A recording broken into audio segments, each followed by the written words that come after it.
Let us look at how Kaizer Chiefs are using the WM formation to try and win the league. Okay, before we get into the video, please do make sure to subscribe to the channel. What do we do here? We analyze football matches, specifically Chiefs, Pirates, and Sundowns, and Bafana Bafana. And if we get interested in other teams that are playing well in South Africa and Africa, we will also add them. We also do match watch-alongs for Chiefs, Pirates and Sundowns, mostly Pirates and Sundowns, because Chiefs is done on another channel. So let's get started with the video. So this system allows Kaizer Chiefs to start as if they are playing with 4 defenders, but actually it switches quickly to the 3 center backs, which is 1, Zeta Kwinika, 2, Inacio Miguel, and then on the left, Aiden McCarthy. Now, Aiden McCarthy naturally is written as a left back, but it quickly inverts into that left back position into being a left center back. And then the other right back in Munyane or Solomons then moves all the way up here on the bottom right of your screen, and that's where he stretches the pitch. Now, the formation allows Chiefs to do a few things. The first one, as you can see, if Chiefs were to lose the ball somewhere here, let's say Miguel passes the ball, and then it gets to this area around here, then Chiefs still has 1, 2, 3 defenders at the back, right? So that's one of the advantages. But they also have 2 passing options in the middle, which means they can progress the ball there. And on top of that, they have Pule Modi, who is a role that a lot of people don't understand. Since Aiden McCarthy stays inverted on this side, that means Pule Modi is required to try and take this guy on, but at the same time, he also tracks all the way back, and Chiefs essentially end up looking like they're defending with 5, because Modi would drop, and then Munyane also drops, and then they end up looking like a back 5. But when they're attacking, they look like a back 3. And then the other thing that they will then do is push Mtutuzi Shabalala, who's the 10, who in some teams would be in these positions, but it pushes right against the defense. And then you'll have, this is what we're about to talk about in the next slide, Lilepo, and then there is here Da Silva. Now, what do I mean, and what was I talking about when I said we'll talk about this? Because I want you to look at the position that Da Silva takes. First of all, if you look in this shape, you see that it's Da Silva who's on the right of Lilepo, and Lilepo is the one who is central. If you look in the next clip as well, you see that it's also Da Silva who's also on the right. If you forward the clip a few seconds later, you see now that since Lilepo, who's here, is not really a natural striker but a winger, he can score screamers from outside the box, he does not have the IQ of Da Silva. If Da Silva is in this position, he sees that Modi is isolated with the defender. This defender is trying to cover, leaving this huge gap here in the middle, which would mean that if it was Da Silva, a striker was central, as this ball is played across by Modi, someone must attack the near post, right? And since Lilepo does not do that quick enough to attack that, what this would have done is if he attacks the ball, he goes on and he scores, or he just touches the ball back for Usilva. If it was a proper striker though was here, he probably attacks the space quick enough and he scores a goal. But it's not a proper striker, but a winger, and then he ends up being late. And it does not only happen there, because you see that he's so far away from the box that when the ball eventually gets to the box, the person who's closest and who's going to be central and in a dangerous area, it's going to be a winger. And it doesn't just end there. Sometimes you see him on the left-hand side trying to collect the ball. And in some cases, you'll also see that he will drop all the way to the back there. And some people were saying that, oh, he did not drop into the middle, he just went there because he wasn't getting supply.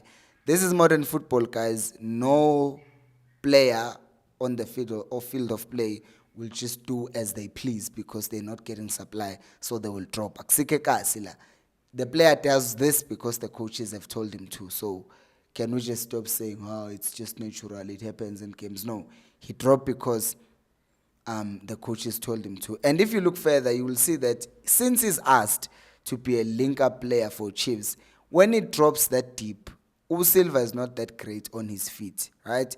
He gets by, but he's not one that you expect to always be good with the first touch. So when they press the ball here, now he has to compete. It becomes a duel, and arrows are attacking. Chiefs eventually wins the ball. But on rare occasions, you do see that Silva will be in the center. And by the way, I made all of these clips. You see this happened in the 7th minute. This happened again around the 7th minute. You check this one, it's around the 12th minute. This again happened in the 13th minute. And then this happened in the 11th minute. So there are a lot of rotations. I get that. And I watched the game. And I made a lot more clips where Silva was here. But then if I was to show you clip by clip, this video would finish tomorrow. Now, let's look at another thing that a lot of fans probably did not notice about Chiefs. Is Chiefs are keeping clean sheets not because they are super defensive, but it's because they are super defensive. And I will say this in a good way, because when we say super defensive, we usually mean a team is just sitting back and sucking up the pressure. But Chiefs are not. They are actually taking the fight to the team. Like here, if you look at how many arrows players are around, we count the keeper as well as part of build-up. 1, 2, 3, 4, 5, 6, 7. So there's 7 of them, and then Chiefs commits 5. And in them committing 5, this one is marked. He's not going to get the ball. And then Silva is marking 2. He's marking 1, Lilepo, but also he can press this one. So effectively, he kills off 1 player. And then here, if you have Silva or Lilepo, depends on who's there, he's making sure the keeper does not play, but he's also making sure. So we've compensated for 2 players, which basically means even though Chiefs have 5 players pressing, but based on the nature of how they press, it ends up being like they match everyone, because even here, if you look at Mduduze and who is pressing, he's making sure that the ball does not get out here. And obviously Mduduze here it's Ndlovu actually, and Mduduze now he's pressing his own man. So basically everyone is pressed and arrows are not able to get out. If they do try to get out, more players step up. Now you see Mabua has also stepped up, and everyone is just surrounding arrows. And overall now you have 1, 2, 3, 4, 5 Chiefs players surrounding the 3 of arrows. So that's just a numbers game, and they're making sure, and they made sure that arrows were not to play out at all. And the other aspect of the game for Chiefs is why they are playing or trying to play quick players. See, here arrows are playing the ball forward, and Miguel heads it back to Mabue, and now look at how they're set up and what they're about to do. Now it's time for them to just sprint forward. And within a few minutes of Mduduzi Shabalala dribbling someone, the ball is now touched, and all of a sudden, defenders are now turning. You can see the body shape of defenders. 1, 2, 3, 4. The only one who's defending facing is because he's somehow not in the line. But everyone who's in the line is now defending facing their goal. And that's exactly what teams want. You want defenders defending facing their own goal and not away from it, because that means they're comfortable enough. And last but not least is the fact that they are applying an element of man-to-man marking. We already touched on that when we were talking about this video, how everyone is marking everyone. But here as well, it's not McCarthy passing on his player. You're looking at this area thinking, this is midfield. The midfielder should probably step up, or a winger. But they can't do that because the winger is here, right? So he has to step up and follow his man. And in that way, he's not allowing this guy to go here or be here, collect the ball, and turn and attack. But he's making sure that as he goes to the ball, he cannot be able to turn or be allowed to do anything.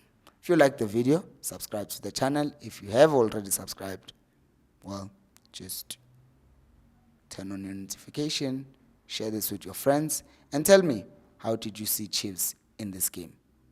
Thank you so much for watching. As much as they haven't scored goals, I think that if there could be some adjustments like the one that I talked about, change how you use the striker, then a lot of things fall into place. Maybe have Mduduzi Shabalala be the one who's dropping into those positions, then all of a sudden you probably start seeing a different kind of Kaizer Chiefs. But what did you guys think? Do let me know down on the comment section below, and I will see you on the next one. Check out this video where I analyzed how Sundowns played against Orbit College.